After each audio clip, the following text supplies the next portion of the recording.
हाँ, तो आज एफएससी का रिज़ल्ट आया है और वो स्टूडेंट्स जिन्होंने बहुत अच्छे नंबर लिए हैं वो यकीनन कामयाबी के मुस्तहिक हैं, मुबारकबाद के मुस्तहिक हैं। जिन बच्चों ने एमडी कैट क्लियर किया और वो डॉक्टर बनने में कामयाब हुए, उनका मेरिट बना, वो भी मुबारकबाद के मुस्तहिक हैं।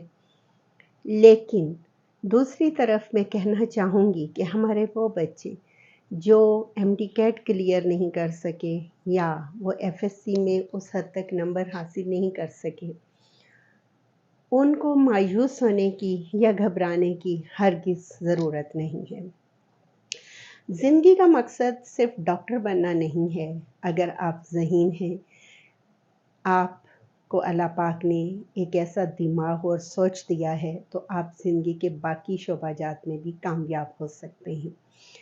आपके पास ज़राअत का शोबा है, आपके पास आईटी का शोबा है, आपके पास फूड साइंसेस के हवाले से, हत्ता कि आपके पास लोकल गवर्नमेंट और जेंडर के हवाले से बेशुमार शोबाजात मौजूद हैं। और देखा जाए तो एफएससी के बाद ही इंसान की प्रैक्टिकल लाइफ का जो तयन होता है उसको करने का मौका मिलता है।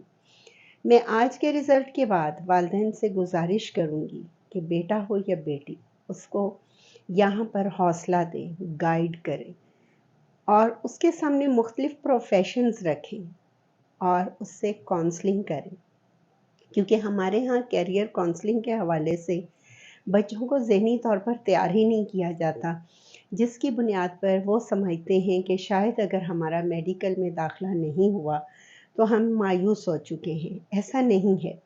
बाकी फ़ील्ड में भी ज़हीन बच्चों की ज़रूरत है। वो बच्चे जो हमारे मुल्क का असासा हैं, उनको आज हौसला दें, हिम्मत दें, जज़्बा दें। वो काम करें, वो बढ़ें और बीएस की जो ऑप्शन है, उसमें बेशुमार ऑप्शंस हैं। आईटी है, जेंडर है, आप उन सब चीज़ों को देखें। और हाँ, अगर इन सब चीज़ों में आपको कोई ऐसी सूरत-ए-हाल नज़र ना आए, तो आप अपने बच्चे को इसके साथ-साथ टेक्निकल तालीम दें। वो बेहतरीन बिज़नेसमैन बन सकते हैं, वो कारोबार कर सकते हैं, वो अपनी लाइफ में ज़्यादा बेहतर तरीके से ना सिर्फ खुद कमा सकते हैं, बल्कि बाकी लोगों के लिए भी रोज़गार की ऑप्शंस पैदा कर सकते हैं। सिर्फ ज़िंदगी में डॉक्टर बनना नहीं, ज़िंदगी के बाकी शोबाजात में भी आप अपना लोहा मनवा सकते हैं। बच्चों के हौसले को बुलंद करें ताकि वो पाकिस्तान के बेहतर मुस्तकबिल के लिए अमली तौर पर बेहतर इक़दामात अपनी ज़हानत से कर सकें।